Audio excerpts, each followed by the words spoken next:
Flujo magnético.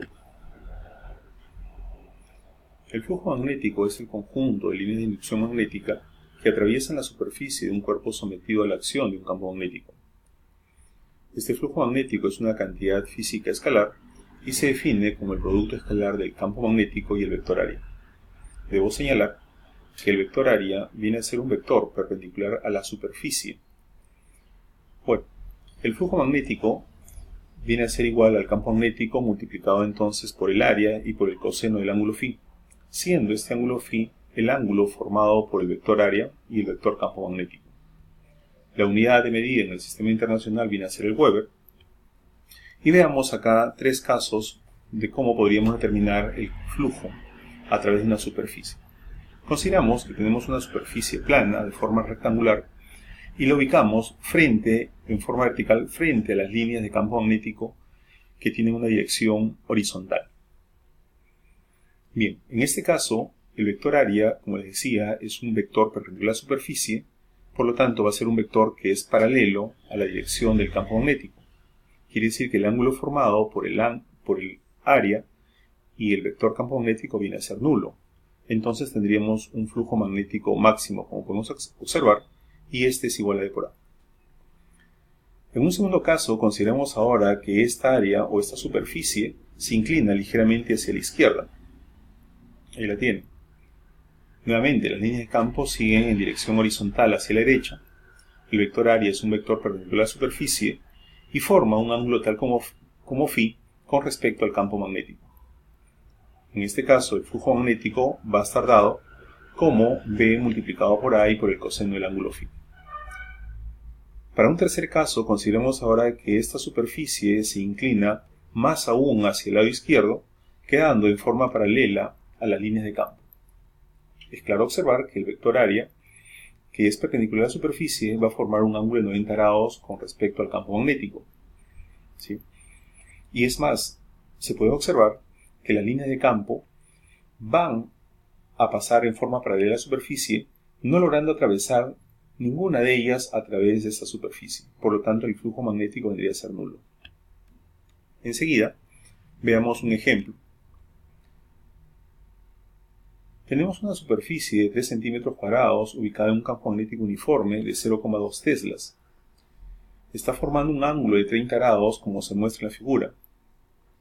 Queremos calcular de ello el flujo magnético. Ahí tenemos una superficie rectangular de 3 centímetros cuadrados. Y como podemos observar, este campo magnético se encuentra formando con respecto a la superficie de 3 centímetros cuadrados un ángulo de 30 grados. Bueno, para determinar el flujo, recuerden que a nosotros lo que nos interesa viene a ser el ángulo formado por el vector área y el vector campo magnético. Por psicometría simple podemos observar que el ángulo formado por estos vectores viene a ser de 60 grados. Por lo tanto, el flujo vendría a estar dado por esta expresión. Si reemplazamos los valores mencionados, obtendríamos que el flujo magnético vendría a ser igual a 5,2 por 10 a la menos 5 Webers. Enseguida tenemos un segundo ejemplo. Para eso tenemos una bobina cuadrada de 0,2 metros cuadrados que está fija en un campo magnético externo, espacialmente uniforme y de magnitud variable con el tiempo.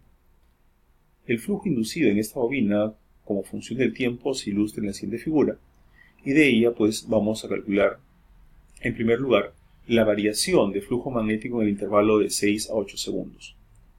Si observamos la figura, en el intervalo entre 6 y 8 segundos, pues no existe variación en el flujo magnético. Este es constante y es igual a 2 Webers. Por lo tanto, la variación de este flujo en ese intervalo va a ser nula. Enseguida veamos el flujo magnético en el instante tiempo de 1 segundo. Fíjense por favor, es el flujo magnético en el instante, no está dado en un intervalo. ¿Sí? O sea, aproximadamente sería por acá. Para ello lo que debemos hacer es encontrar la función de flujo magnético en términos del tiempo. Como esta es una recta que pasa a través del origen de coordenadas, podemos observar que esta ecuación de recta va a ser igual pues, a lo siguiente. El flujo debe ser igual a 2 veces t.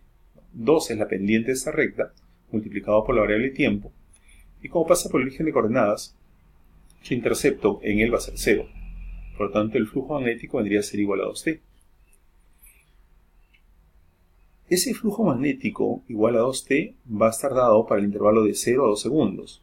Cuando vale 1 segundo, entonces el flujo magnético sería 2 por el tiempo que vale 1, sería 2. Si nosotros quisiéramos determinar el flujo magnético al cabo de 0,5 segundos, pues sería, volvemos a la ecuación nuevamente que es 2t, t vale 0,5 y el flujo magnético sería 1.